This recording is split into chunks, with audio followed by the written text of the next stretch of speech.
नमस्कार। आर के त्यागी, गाज़ियाबाद एनसीआर दिल्ली। ओम सच्ची जनवानी चैनल पर आपका स्वागत है। चैनल को सब्सक्राइब करें, वीडियो को शेयर, लाइक, कमेंट करें। चैनल सब्सक्राइब करने से आपको वीडियो तुरंत मिलेगी, नोटिफिकेशन आएगा। और वीडियो को शेयर करने से सभी साथियों तक वीडियो जाएगी। रिटायरी साथियों को मोबिलाइज, मोटिवेट होंगे। All sections of society and political parties तक जाएगी, जिसकी आज आवश्यकता है। आइए शुरू करते हैं साथियों। अभी 6 बैंकों ने गजट नोटिफिकेशन किया है, जिसमें फैमिली पेंशन का वैलिडिटी की है उन्होंने उसमें। और दूसरा जो किया है उन्होंने, नंबर 1 पर जो किया है, स्पेशल अलाउंस को किया है उन्होंने। स्पेशल अलाउंस को वैलिडेट एक तरह से कह सकते हैं। ये 11/2012 से अब कर रहे हैं वो स्पेशल अलाउंस को गजट नोटिफिकेशन। और कहीं ना कहीं उन्हें ये अपनी गलती का एहसास हो रहा होगा, इसलिए इसको गजट नोटिफिकेशन को ये लेके आए हैं। वरना कोई मतलब नहीं था। 12 साल बाद ये तो 2-4-10 दिन में गजट नोटिफिकेशन होते हैं सभी चीज़ों के, लेकिन इन्होंने अब किया है इसको गजट नोटिफिकेशन को। तो ये निश्चित रूप से कहीं ना कहीं इनकी कोई खामी इन्हें नज़र आई होगी। और जो स्पेशल अलाउंस पर ये इन्होंने 1/11/2012 से रिटायरीज़ को देना बंद किया था, तो उसमें इन्हें कोर्ट में कुछ ऐसा लगा होगा, क्योंकि स्पेशल अलाउंस को लेकर के हम लगातार कोर्ट में हैं, दिल्ली हाई कोर्ट में और दूसरी भी कई सारी हाई कोर्ट्स में ये केसेस हैं। टोटल मिला के 17 हाई कोर्ट्स में इस तरह के केसेस थे, gratuity recalculation plus special allowance. तो स्पेशल अलाउंस का जो इशू था, उसमें 17 में से कुछ में, ज़्यादातर में स्पेशल अलाउंस के और कुछ में ग्रेजुएटी रिकैलकुलेशंस के केस हैं। 17 में से 14 को दिल्ली हाई कोर्ट में, सुप्रीम कोर्ट में आईबीए ने एक रिट दायर की के कालिया एंड अदर्स के खिलाफ है मेन रूप से। और उन्होंने ये कहा, ये के कालिया एंड अदर्स में मैं भी प्लेंटिफ हूँ सेंट्रल बैंक की तरफ से, और उसमें रिट नंबर 4532 है वो। उसमें इन्होंने ये कहा कि इसको रिट को जो है सुन लिया जाए, के कालिया एंड अदर्स को, यानी कि हमारे वाले को, और बाकी को कैप्टिव एबेंस रखा जाए। तो उनको एक तरह से तो ट्रांसफ़र कर दिया दिल्ली हाई कोर्ट को, या क्लब कर लिया। और इन्होंने सुप्रीम कोर्ट में कहा था कि सुप्रीम कोर्ट में सुना जाए। वो अभी हियरिंग चल रही है। फिर इन्होंने सुनवाई के दौरान कह दिया कि दिल्ली हाई कोर्ट में इसे सुन लिया जाए। अब उन्होंने, सुप्रीम कोर्ट ने एक आदेश जारी किया कि भाई इसे के कालिया एंड अदर्स के साथ जो है जो डिसीजन उसमें होगा वही इनमें हो जाएगा, बाकी को कैप्टिव एबेंस रखा जाए। 17 हाई कोर्ट में था टोटल केसेस, तो उसमें 14 का उन्होंने नाम किया और 3 का नहीं उसमें नाम दिया। कौन कौन से 3 केस है? उन्होंने इंटरवेंशन एप्लीकेशन दाखिल कर दी सुप्रीम कोर्ट में कि वही हम है और हमारा भी सुना जाना चाहिए। ये केस हमारे से पहले नहीं, हमने सुने बगैर इसका कोई डिसीजन नहीं होना चाहिए।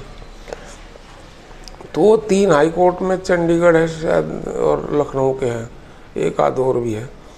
तो उन्होंने इंटरवेंशन एप्लीकेशन इसमें डाली हुई है।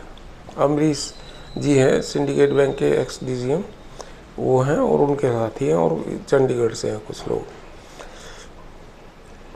तो अब से इसने सुप्रीम कोर्ट ने उसमें चैम्बर जज के, हाँ वो सुनवाई कर रहे हैं, साल भर से ऊपर हो गया है लगभग, और वो सुनवाई चल रही है कि भाई कौन कौन है। 165 रेस्पोंडेंट उन्होंने बनाया, जिसमें मैं भी हूँ के कालिया एंड अदर्स वाले में। तो वो जो भी डिसीजन उसमें होगा, लेकिन उस सब सुनवाई में, क्योंकि ये सब कार्यक्रम अटॉर्नी जनरल श्री तुषार मेहता जी और ये जो हमारे एडिशनल अटॉर्नी जनरल है राजीव सिंघल जी, ये सब कर रहे हैं।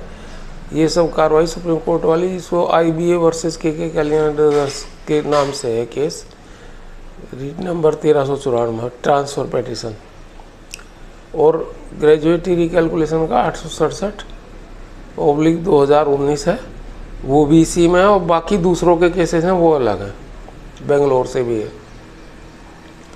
तो ये सारी चीज़ें जब सामने आ रही हैं तो इन्हें नज़र आ गया तुषार मेहता एंड अदर्स को, और ये अपना हरीश साल्वे जी हैं जो सीनियर मोस्ट एडवोकेट हैं इंटरनेशनल फेम के, उनसे भी सलाह मशवरे लेते रहते हैं इन मुद्दों पर। वैसे तो वो लंदन में रहते हैं, लेकिन केसेस इंडिया और अब्रोड लड़ते रहते हैं। भारतीय संघ के यानी कि इंडियन गवर्नमेंट के केस बहुत लड़ते हैं वो। तो उन्होंने ये कमी महसूस की उसमें, और कमी महसूस करने के बाद इन्होंने ये डाल दिया गजट नोटिफिकेशन से पहले। अब पीएनबी ने गजट नोटिफिकेशन किया, सेंट्रल बैंक ने किया, फिर यूको बैंक ने किया, तो अभी बैंक ऑफ बड़ौदा ने भी कर दिया, अभी बैंक ऑफ महाराष्ट्र ने भी किया, एक बैंक ने और कर दिया, 6 बैंकों ने टोटल किया है इसमें। हमने इसी के आधार पर एक कल लेटर भेजा है मेल से भी और ब्रांच के थ्रू भी, और MD central bank of India को, MD CEO mister MV Rao ji को, और एचआर जनरल मैनेजर एचआरडी को, और general manager retiral benefits pension department जो है उनको भी भेजा है, और ब्रांच को कहा भाई ये थ्रूपुट पर चैनल है इसको ऊपर भेजिए। तो ये हमने उसमें लिखा है, इनको बताया कि भाई तुमने ये जो गजट नोटिफिकेशन है इसके ये 2 प्रोविज़न हैं और 2 उसमें डिटेल है, वो मैंने सभी को ग्रुप्स में भेजा है। तो आप ये बताइए इसमें कि क्यों आपने ये किया, और this is inconsistent with loss transfer of property का जो है, ये acquisition of companies act and transfer property act 5 close 5 of 1970 उसके भी अगेंस्ट है, उसके प्रोविजंस वगैरह सब मैंने उसमें लिखे हैं। और बाकी इसमें भी जो दिया और जो रूल रेगुलेशन है वो सारे लिखे कि भाई ये तो इनकन्सिस्टेंट हो, ये है रूल्स। क्यों कि भाई तुम रिट्रोस्पेक्ट से नहीं कर सकते, 12 साल पहले से 11-12 से क्यों कर रहे हो तुम, जब गजट नोटिफिकेशन हो उसी में लिखा भी हुआ है ये, और वो हमने सारे उन्हें बताए हैं कि उसी डेट से आप करते हैं। यानी कि सेंट्रल बैंक का 28 जून का गजट नोटिफिकेशन 28 जून 2024 से ही कर सकते हैं। उसके बीच वालों की पेंशन तुमने कैसे काट दी स्पेशल अलाउंस पे, उसके बाद ही तो लागू कर सकते हो। हालांकि हमने उसका भी केस लगा रखा है, सभी को, सभी के लिए लगा रखा है, पर ये एक हमें इसमें एनोमली लगी और ये खामी लगी, त्रुटि लगी, तो हमने उसको चैलेंज किया और हमने उन्हें कहा कि हम इसके खिलाफ भी अलग से कोर्ट में क्यों ना जाएं, और हम पहले से ही स्पेशल अलाउंस पे कोर्ट में हैं, दिल्ली हाई कोर्ट में। तो ये उन्हें बताया, वो लेटर हमने कल भेज दिया है। इसके अलावा एक और हम सोच रहे हैं कि राइट टू इन्फॉर्मेशन एक्ट में इनसे कुछ इसके ऊपर सूचनाएं मांगी कि भाई तुमने अप्रूवल कब ली इसमें, और तुमने कब इसको पब्लिश किया, कब तुम्हारा ये हुआ, ये सारी चीज़ें हमने वो एक बना रखा है। वो राइट टू इन्फॉर्मेशन का लेंगे। असल में क्या हमारे यहाँ से जहाँ पोस्टल ऑर्डर है इफेक्टिव जो डाकखाना है, वैसे तो मैं दिल्ली एनसीआर में रहता हूँ, गाजियाबाद के पोस्ट एरिया वैशाली में रहता हूँ, लेकिन यहाँ पोस्टल आजकल पोस्ट ऑफिसेज की बड़ी, वसुंधरा में यहाँ से करीबन होगा 7-8 किलोमीटर, 6.5 किलोमीटर वहाँ जाना पड़ता है, वहाँ भी लाइन लगी रहती है। तो वहाँ जाओ, फिर पोस्टल ऑर्डर लो 10-20 रुपये का, फिर उसे लेके आओ घर में, फिर उसके लेटर जो भी टाइप वाइप करोगे उसके नंबर वंबर लिख करके फिर जाओ दोबारा, फिर वहाँ से 7-8 किलोमीटर से आओ। मेरा स्वास्थ्य भी ठीक थोड़ा नहीं चल रहा, तो यार गाड़ी वाड़ी भी मैंने बंद कर रखी चलानी, क्योंकि मुझे वर्टिगो की प्रॉब्लम आजकल काफ़ी हावी हो रही है कुछ दिनों से। दवाई वाई चल रही है, वो एक अलग बात है, डॉक्टर को पहले 4-5 महीने वो दवाई खा चुका हूँ, एलोपैथी की होम्योपैथी की भी शुरू करी है 5-4 दिन से, पर कुछ और भी प्रॉब्लम्स हैं स्वास्थ्य की, तो इस वजह से मुझे दिक्कत है। लेकिन फिर भी क्योंकि मैं आरटीआई लगाऊंगा और ये सारे पॉइंट्स उनको लिखूँगा सेंट्रल बैंक के डिपार्टमेंट को जो आरटीआई के लिए है, तो एक तो ये चीज़ है।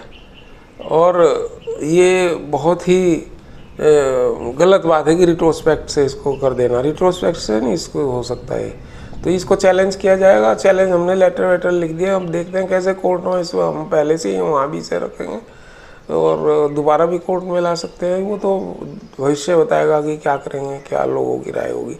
साथियों की फ़िलहाल हमने लेटर लिखे भेज दिया उनको। धन्यवाद साथियों। भारत माता की जय। वंदे मातरम। ओम नमः शिवाय।